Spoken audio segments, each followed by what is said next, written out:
হাসলাম, ওরা বলে এটা লজ্জা নেই, এই জন্য এত হাসে। আমি কাঁদলাম, ওরা বললো ও বুঝি কোনোদিনই হাসতে পারে না।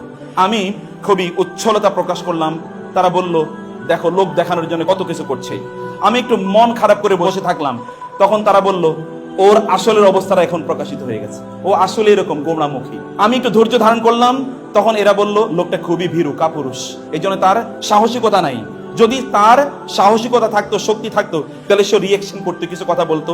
যখন আমি রিয়েকশন দেখালাম, আমি শক্তিমত্তা দেখালাম, তখন তারা বলল এই লোকটা আসলে দেখাতে চাচ্ছে যে তার অনেক অনেক কিছু আছে। আমি যখনই কোনো কিছু করতে যাই তখনই তার বিপক্ষে তারা কথাবার্তা বলে। তখন আমি বুঝতে পারলাম মানুষের সন্তুষ্টি এমন একটা জিনিস যেটি কখনো অর্জন করা যায় না, বরং আমাকে মানুষের সন্তুষ্টি অর্জন করার এই প্রতিযোগিতা বাদ দিয়ে আমাকে আমার নিজের কল্যাণের জন্য, নিজের কন্ট্রিবিউশনের জন্য, নিজের পজিটিভ চেঞ্জের জন্য আমার চিন্তা করা দরকার।